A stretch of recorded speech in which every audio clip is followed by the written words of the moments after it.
শাশুড়িকে শিক্ষা করার জন্য শাশুড়ির ছেলেই যথেষ্ট। এই ভিডিওটা দেখুন, তাই বুঝতে পারবেন। কি নতুন বউ বাপের বাড়ি থেকে খাট পালং কি নিয়ে আসলে?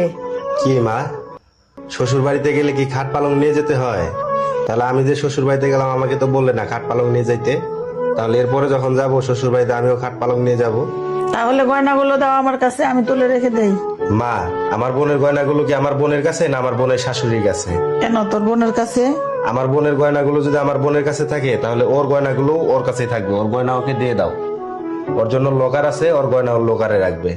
মা, ওর বাপ মা ওকে কষ্ট করে ভরণ পোষণ করে এত বড় করেছে। ও সবাইকে ছেড়ে আমাদের সংসারে এসেছে সবাইকে নিয়ে ভালো থাকবে বলে, আর তুমি ওর সাথে এরকম ব্যবহার করতেছো।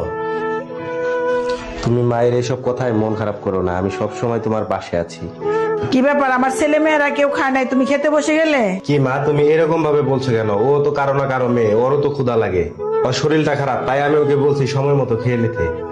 কে কি বললো সেটা তোমার শোনার প্রয়োজন নাই। যখন ক্ষুধা লাগবে সবার আগে তুমি খেয়ে নেবে, ঠিক আছে? খাও।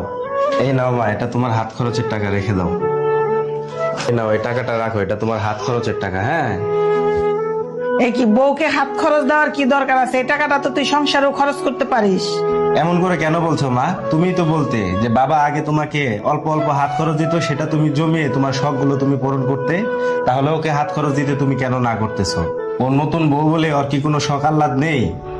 মা, সংসার খরচ দেওয়া যেমন আমার কর্তব্য, তেমনি আমার বউকে হাত খরচ দেওয়া আমার কর্তব্য।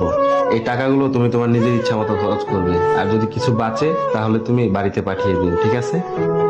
এই নাও মা, বোন আর তোমার জন্য গিফট নিয়ে এসেছি। ঠিক আছে বাবা, এটা তোর বোন পেলে অনেক খুশি হবে। এই নাও, এই গিফটটা তোমার জন্য এনেছি। কি ব্যাপার, বউকে গিফট দেওয়ার কি দরকার আছে? বাড়িতে কারো আপদ বিপদ অসুবিধা হইলে তখন তো টাকাটা কাজে লাগতে পারে। এমন করে কেন বলছো মা? আমার বোনকে যদি আমার বোনের জামাই কোনো গিফট দেয় তখন কি তুমি তাকে না করবে? আমার বোন যেমন খুশি হবে তুমিও তেমন খুশি হবে, তেমনি আমার বউকে মাঝে মাঝে গিফট দিয়ে খুশি করা আমারও এটা দায়িত্বের মধ্যে পড়ে।